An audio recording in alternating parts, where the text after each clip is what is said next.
नेपाल, जो अपनी सामाजिक और धार्मिक सौहार्द की पहचान के लिए जाना जाता है, इन दिनों हिंसा, आगजनी और सांप्रदायिक तनाव की आग में झुलस रहा है।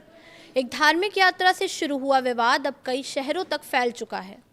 आखिर इस हिंसा की शुरुआत कैसे हुई, हालात कितने गंभीर हैं और सरकार के सामने कितनी बड़ी चुनौती है, आइए समझते हैं इस वीडियो में।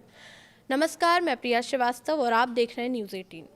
नेपाल के कई हिस्सों में पिछले 4 दिनों से हिंसा, आगजनी, पथराव और पुलिस के साथ झड़पों की घटनाएं सामने आई हैं। हालात इतने बिगड़ गए हैं कि कई जिलों में कर्फ्यू लागू करना पड़ा, जबकि संवेदनशील इलाकों में नेपाली सेना को भी तैनात किया गया। इस पूरे विवाद की शुरुआत सुनसरी जिले के देवानगंज इलाके से हुई।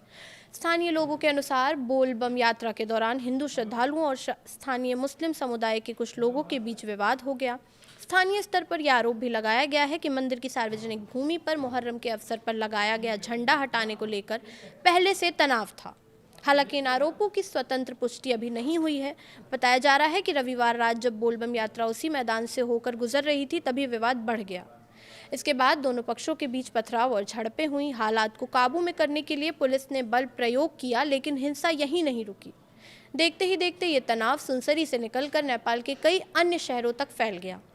अलग अलग इलाकों में आगजनी, तोड़फोड़ और हिंसा की घटनाएं सामने आई। सरकारी और निजी संपत्तियों को नुकसान पहुंचाया गया। कई दुकानों और वाहनों में आग लगा दी गई। इन घटनाओं में अब तक 3 लोगों की मौत भी हुई है, जबकि दर्जनों लोग घायल हैं। घायलों में प्रदर्शनकारी, आम नागरिक और सुरक्षाकर्मी भी शामिल हैं। स्थिति को नियंत्रण में करने के लिए प्रशासन ने इनरवा, जनकपुर, सिरहा, गोल बाजार और लाहान समेत कई इलाकों में कर्फ्यू लागू किया। अतिरिक्त पुलिस बल, सशस्त्र पुलिस और नेपाली सेना को तैनात किया गया। कई संवेदनशील इलाकों में फ्लैग मार्च तक हुआ और हवाई निगरानी भी बढ़ाई गई। इस बीच नेपाल के राष्ट्रपति रामचंद्र पौडेल ने देशवासियों से शांति बनाए रखने की अपील की है। उन्होंने सदियों से चली आ रही सामाजिक, धार्मिक और जातीय सौहार्द, भाईचारे और राष्ट्रीय एकता को बनाए रखने का संदेश दिया।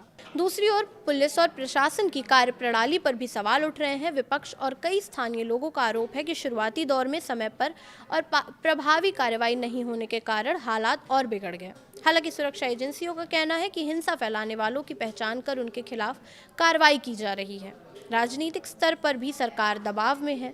विपक्ष का आरोप है कि सरकार हालात संभालने के बजाय बैठकों और बयानबाजी तक सीमित रही। वहीं सरकार का कहना है कि कानून व्यवस्था बहाल करना उसकी प्राथमिकता है और दोषियों के खिलाफ सख्त कार्रवाई की जाएगी। लगातार 4 दिनों से जारी अशांति का असर आम जनजीवन पर साफ दिखाई दे रहा है। बाजार बंद हैं, सार्वजनिक परिवहन प्रभावित है, स्कूल कॉलेज बंद किए गए हैं और हजारों लोग डर के माहौल में अपने घरों में रहने को मजबूर हैं। व्यापारिक गतिविधियां भी प्रभावित हुई हैं, जिससे स्थानीय अर्थव्यवस्था पर असर पड़ रहा है।